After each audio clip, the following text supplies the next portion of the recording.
भर्तृ एक राजा था। उसकी पत्नी जो थी बहुत उसकी नज़रों में बहुत ही सुशील और बहुत प्रिय थी।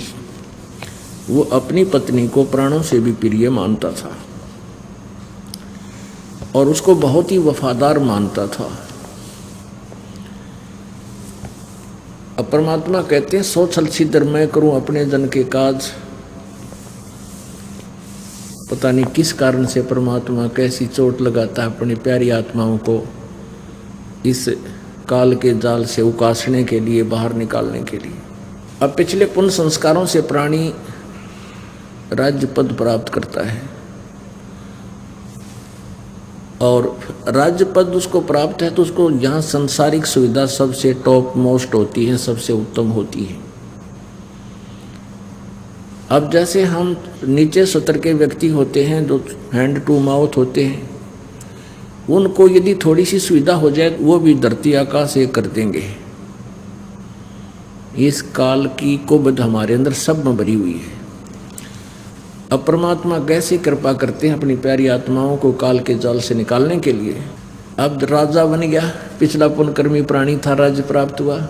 राजा बनते ही अपने कर्मों को बिगाड़ने में जुट जाता है, लग जाता है। राजा शिकार खेलने जाता है और वहाँ उसकी हॉबी है ये निशाना साध कर तीर मारा करते। पहले गोली या बंदूक ना थी और न जचा के जैसे मृगों की डार लाइनें जाती थी हिरणों की, और उनमें न दचा कर राजा बड़े शौक से एक तीर मार दिया, फिर दूसरा मार दिया, फिर तीसरा मार दिया। 3-4 मृगों को मार के घर लाता और फिर बनवा के मांस उनका खाता। गधा अब बिना ज्ञान के को बद इतनी कर देता प्राणी, क्योंकि उसने कोई टोकनियाँ नहीं, सब सलूट मारे ये समय सारे, कोई नौकरियाँ नहीं। आप पाप कर रहे हो कह तो वो मानना नहीं, उसने बल्कि सजा दे दे। अब जो ही दिन वो शिकार खेलने गया भर्तृ जी, उसने एक मृग मार दिया और वहां उसकी पत्नी मृगणी खड़ी खड़ी रो रही है। उसने और वो कह रही हो कि मुझे भी मार दे पापी, आंखों से मोटी मोटी आंसू बह रही है। उधर से गोरखनाथ जी साधु आ जाते हैं और वो शिक्षा देते हैं कि बच्चा के मिल गया तने ये इनका जोड़ा नाश कर दिया। अब तुझे कोई मार दे, तेरी पत्नी रो रही हो, तुझे कैसा लगे बच्चा। अब राजा में अभिमान गणा उसे, वो शिक्षा सहन नहीं कर सका। कहने लगा घनी बात मत बनाओ बाबा जी, यदि तू ऐसा सिद्ध पुरुष है तो इसने जीवित कर दे, इस मृग ने मन मार रखा है, मैं तेरा चेला बन जाऊंगा। गोरखनाथ जी बोले अरे चेला ना बनेगा तू। हकनाथ जी पक्की बात होली, वचन का पक्का हूं मैं। गोरखनाथ जी ने अपनी सिद्धि से वो मृग जीवित कर दिया। अब भर्तृ के पाया तले की जमीन खिसकी। अगुवाई तो कमाल का महापुरुष है, घबरा गया, कदे और कुछ ना कर दे तेरे गेल्या। कहने लगा महाराज जी आपका चेला मैं बन गया, मैंने दे दो उपदेश। महाराज उपदेश है घर रहने का कोई ना, घर त्याग कर मेरे साथ रहना पड़ेगा। नो बोला जी ये थोड़े छोटे छोटे बच्चे हैं और कुछ दिन राज और कर लूँ, फिर मैं आपका चेला पक्का बन जाऊंगा। गोरखनाथ बोले बस रहे, बस भाई तो कहता मैं जुबान का पक्का। ना जी जुबान का पक्का हूँ मैं। अच्छा भाई ठीक, सजा फिर बन जाइए। गोरखनाथ ने कहा कि बच्चा ना तो तेरा परिवार अपना है, ना तेरी पत्नी अपनी है, ना ये राज तेरा है, ना ये मंत्री तेरे हैं, ना सेना तेरी है। जब तेरे खोटे दिन आवेंगे तेरे मंत्री तेरे शत्रु बन जाएंगे और तेरे ही सैनिक तेरे विरोधी हो जाएंगे और तुझे दो पैरों को जगह नहीं मिलेगी कि तेरे छुप कर समय व्यतीत करेगा। कोई राजा दूसरा अटैक कर देगा, तू भाग जाएगा, तेरे पल्ले कुछ नहीं रहे कि तो घास तोड़ कर खाओगा। और भाई ये परिवार तेरा नहीं है, ये तेरा भूल लायक है। ने बोला ना जी ऐसे कैसे कह रहे हो, मेरी पत्नी तो मुझे बहुत चाहती है और वो तो मेरे लिए गेल मर जाएगी मेरे। परमात्मा गोरखनाथ बोले भाई ठीक से बेटा, हमने जो कहना था कह दिया तेरे थे। आप जब इच्छा हो, जब छकले इस राज ते और छकले इस संसार ते, जब आजिए मेरे पास। अपना स्थान बता दिया कि मैं वहां रहता हूं। अब परमात्मा कैसे जड़ निकालते हैं। अब वो अपनी पत्नी को वफादार मान्या करता भर्तृहरि जी। अब एक दिन क्या हुआ, गोरखनाथ जी अन्य रूप धारण करके साधु का, वो पहचान नहीं सका उसको, राजा के पास गया कि राजा ये मेरे पास एक अमर फल है, इस अमर फल के ये गुण हैं कि जो इसको खा लेगा वो सदा युवा बना रहेगा, बहुत लंबी उम्र हो जाएगी इसकी, वो मरेगा नहीं शीघ्र से। और आप बहुत अच्छे नेक राजा हो, न्यायकारी हो, प्रजा के हितैषी हो, इसलिए मैं चाहता हूं कि आप इसको खा लो। अब राजा को वो फल देकर संत चला गया। अब राजा ने सोचा मैं क्या करूंगा, इस फल ने खा कर मैं अपनी पत्नी को खिलाऊंगा, वो बहुत ही अच्छी है और वो अच्छी लंबी उम्र की हो जाएगी। यानी वो अब उसको बहुत ही ज़्यादा चाहता था। उसने वो फल अपनी पत्नी को दे दिया, उसके गुणों से परिचित करा दिया। वो कहने लगी रख दे, मैं फिर नहा धोकर खाऊंगी इसको। ठीक है। फिर कुछ दिन के बाद उसने पूछा कि तैने वो फल खा लिया कि खा लिया? बहुत अच्छा किया। अब उसका क्या था, उसकी पत्नी का संबंध अवैध संबंध था उसी के एक नौकर के साथ। उस पत्नी ने सोचा कि मैं क्या करूंगी, खा के इसको अपने मित्र को दे देती हूं, ये युवा बना रहेगा। उसने वो फल उसको दे दिया। उसका नौकर जाता था वैश्या के पास। उसने सोचा ये फल मैं उस वैश्या को दे दूं, वो उसको ज्यादा चाहता था। उसने वो फल उस गणका को दे दिया, उस फल के गुणों से परिचित भी करा दिया वैश्या को। तो गणका ने सोचा कि मैं इस फल न खा लूंगी, सारी उम्र कुकर्म करूंगी। राजा बड़ा अच्छा है, नेक है, न्यायकारी है, क्यों ना ये फल उस राजा को दे दूं। ये विचार करके, और उसने ये भी सोचा कि राजा इसके प्रतिफल में मुझे बहुत सा धन दे देगा।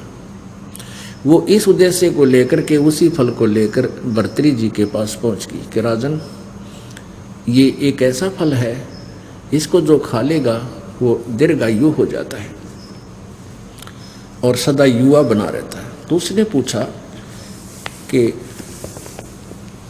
आपको ये फल कहाँ से मिला? राजा ने पूछा कि सच्ची बताना, नहीं तो तेरे टुकड़े टुकड़े कर दूंगा।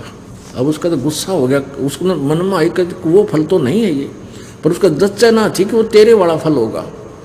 वो कहने लगी जी मुझे तो आपके नौकर ने, जो ये घोड़ों का इंचार्ज था, दरोगा बोलते थे उसको, कि उस दरोगा जी ने दिया है। वो दरोगा जी बुला लिया, कहने लगा भाई यो फल तू कहाँ से लाया? और राजा ने सतर्क कर दिया, ये सच्ची बता दिए नहीं तो तेरे टुकड़े टुकड़े कर दूंगा, और सच्ची बता देगा तुझे माफ कर दूंगा। अब वो कहाँ पे गया? उसने कहा कि आपकी पत्नी ने मुझे दिया था। सारी कहानी बता दी उसने। तो फिर उसकी पत्नी से पूछा, वह तो नाटकी, पहले तो मना किया, फिर घुड़सवार सामने खड़ा कर दिया, फिर नीची गर्दन कर ली उस नालायक ने। अब उसके पैरों तले की धरती निकल गई उस भर्तृहरि की। पुण्यात्माओं, एक के चोट सिधारिया जिन मिलन दाचा, उसके वो संत के सारे वचन आज सच्चे सिद्ध होते नजर आए। रज तेरा गजब हो गया। जिसको मैं एक सबसे प्रिय और वफादार मानता था, आज ये कितनी दुष्ट निकली। उसी दिन से राज त्याग दिया और गोरखनाथ जी के चरणों में जाकर गिर गया। और रोआ बुंडी त्रिया बुरी तरह टक्कर मार मार चरणा में रोए कि गुरुजी आप सच्ची कहा करते, मेरा दच्ची कोई ना थी। यह बात है। गोरखनाथ जी कहते तू जिसको अपना मान रहा है वो तेरा नहीं है। यहाँ कोई भी किसी के सामने सच्चा नहीं बोल सकता, कोई सच्ची बोलता है नहीं, ना बाप बेटे से बोल सकता। कुछ ऐसी परिस्थितियाँ आ जाती हैं, उसने कुछ बातों को छुपा कर ही रखना पड़ता है। और भाई ये झूठा लोग से तू जिसको अपना मानता वो तेरा कभी नहीं हो सकता। तेरा तो भगवान है और उसको तू भूल रहा। तो भर्तृहरि जी का उस दिन ये सारी बातें सच्ची जचें थी जो जो संत कहे था। अब गोरखनाथ जी बोले कि भाई देख ले बेटा, यो जीव जब माने है जब इसका प्रैक्टिकल हो ले है, वैसे कितनी बात बना लो कति नहीं जचती, कोई ना कोई अटकल लाए रखे कि ना वो तो मेरा खास है। चलो वो खास भी है मान ले, बड़ी बात। ये नहीं होता कि सभी पत्नियां नालायक होती हैं या सभी पति बुरे होते हैं।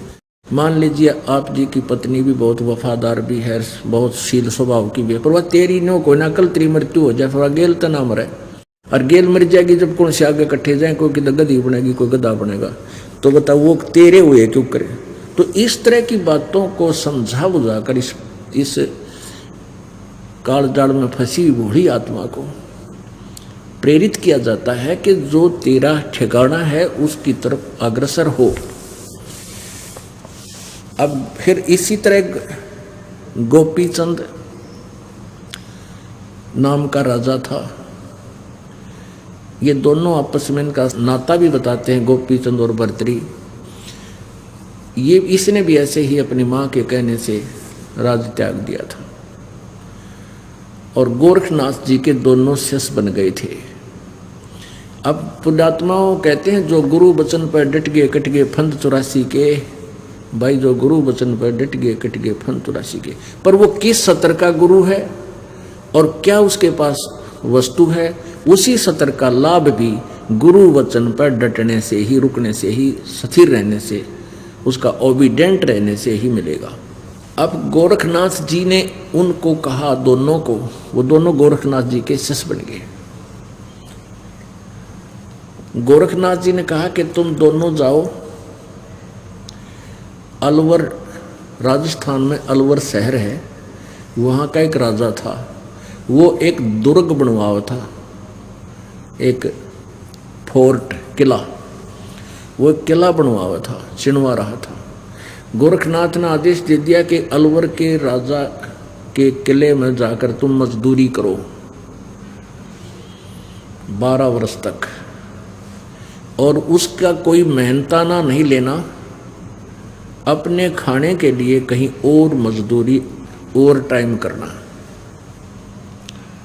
उन्होंने कहा जो आज्ञा गुरुदेव। अब जिन्होंने परमात्मा पाना है, जिनको परमात्मा चाहिए, फिर बकवाद की तरह गुरु जी ने जो कह दिया फाइनल है, चाहे शीश देने की कहे, चाहे कुएं में पढ़ने की कहे, चल पढ़ना चाहिए। जब गुरु जी है तो या तो गुरु जी मानो मत, उसने निकम्मा है तो फिर उसको गुरु जी का फिर नाता के अपना छोड़ एक तरफ जा बैठे। और जो संत होते हैं वो हित में ही कहते हैं, उसका वर्तमान में भले ही कोई रिजल्ट निकलता ना दिखे पर परिणाम बहुत अच्छा होता है लास्ट में। अब वो आदेश पाते ही गुरुदेव का चरणों में मस्तक रखकर और चल पड़े, जो आ गया गुरुदेव। ठाक अपना बैग पहुंच गए अलवर के किले में, जहां मजदूर मजदूरी करा करते थे। जो समय मजदूरों का होता था उतना समय तो वहां करते, फिर उसके बाद अपनी रोजी रोटी के लिए कहीं तलाश करने लगे ओवर टाइम जॉब। 2 दिन हो गए कुछ नहीं मिल रहा, भूखे सो जाते, सुबह उठते फिर मजदूरी करने चले जाते। एक दिन वो दोनों बैठे आपस में बातें कर रहे थे कि भाई जो गुरु जी का आदेश है तो सिर जा सका है, जब घर छोड़ दिया, राज त्याग दिया, परमात्मा पाना है और गुरु के आदेश में वचन में रहना है और ऐसे ही मिलेगा तो ये बेसिक शरीर जा भाई, ये उल्टे कदम नहीं हटा सकते। अब मरा चे जीवा, 2 दिन हो गए, भूख जोर की लाग रही है। राजा थे, राजा को तो 2 घंटे भूख ना उठे, परंतु शीश दे दिया, फिर वो अग्रम अग्रम नहीं रहती। दोनों जने बैठे बैठे जमीन पर बैठे बातें कर रहे थे। भाई अब तो मौत आवेगी, 1-2 दिन में मौत हो जाएगी। जब आहार रोटी ना मिल रही थे, सुबह सुबह का समय था, वक़्त से बैठे बतलावे थे, और नीचे एक कुम्हार मिट्टी खोदता था, नीचे वो बना लेता गुफा सी बढ़िया मिट्टी निकालने के लिए, और वो ऊपर बात करें थे, उसी का ऊपर बैठे गुफा के। कुम्हार ने सोचा ये तो भाई कोई अच्छी आत्मा है और साधु बन गए और इन्हें रोटी ना मिल ली। तो वो आया ऊपर, कहने लगा भगतों तुम तो भगत दिखाई देते हो। अकना जी हम तो मजदूर हैं। अच्छा, आप लगता है आपने 2 दिन हो गए आहार नहीं किया।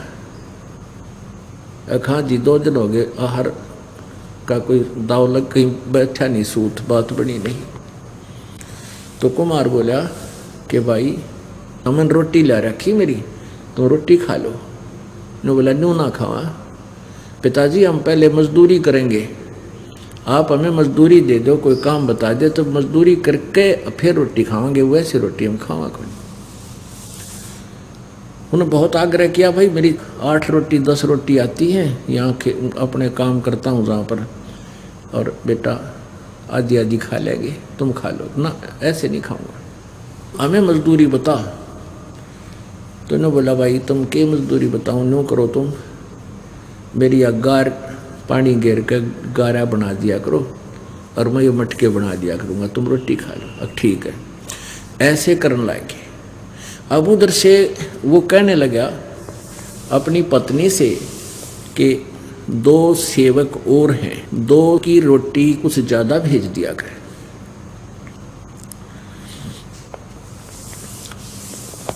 तो उसने देखा जाकर, उसकी पत्नी ने, कुम्हार की पत्नी ने, कि ये तो एक बार गारा बना देते हैं, गारा मिट्टी खोद लेते, फिर सारा दिन तो ये अपना कितौरा काम करे हैं। तो वह क्या करने लगी, रोटी जितनी उसकी भेजा करती थी, पहले 10 रोटी भेजती थी, तो उसने 8 कर दी और कम कर दी नालायक ने। तो उन 8 में थे वह 2-2 ताई दे दे, 3-3 ऐसे अपना पट्टा कर ले और वो रोटी खा कर चले जा। तो ऐसे उन्होंने, फिर उसने क्या किया कि 8 की जगह 6 कर दी। वो 6 रोटी आन लागी, 2-2 खा ले। वो तो कुमार से घर जाके भी खा ले, पर वो उनते कहा बेटा तुम 3-3 खा लो ना, हम 2-2 खावाएंगे, 6 आई हैं 2-2 बांट के खाएंगे। तो वो ऐसे वहाँ मजदूरी करते 12 वर्ष बीत गए, अलवर का किला पूरा हो गया। अब वो जब उन्होंने वो मटके जो थे कुम्हार ने आवे में दे रखे थे पकने के लिए, उसमें आग दिवा दी उन्होंने, सारी मजदूरी करवाई, फिर रखवाए, यानी उसमें आवे में 4 रखवा दिए, आग लगा दी। जब आवा पकने को हुआ, उस दिन खड़ा होकर के गोपी चंद और भर्तरी जी दोनों एक सुर में कहने लगे कि पिता का हेत माता का कुहेत, आधा सोना आधा रेत। न्यू कहकर वो चले गए। अब जिसमें उन्होंने वो शांत हो गया, ठंडा हो गया आवा। आवा माने एक ऐसा किलन सा होता है जिसमें ये मटके पकाए जाते हैं। उन्होंने क्या देखा कि जब उस आवे को खोला, मटके निकालने लगे। आधे मटके तो सोने के, आधा हिस्सा मटके का सोने का, आधा कति कच्चा रेत, कितना जो गानीनो गानो अलग पाया। अब वो आधा सोना आधा रेत जब कुम्हार और कुम्हारी ने वो देखा, वह कुम्हारी टक्कर मार मार रोने लगी। नो बोलिए तो कोई महान आत्मा थे और मैंने इनके साथ बहुत जलालत की, मेरा केरा होगा। ये तो इतना धन देंगे, इतना सोना इसने कहाँ रखेंगे, छुपाते फिर राख डालने इसके ऊपर। कहने का भाव ये है पुण्यात्माओं।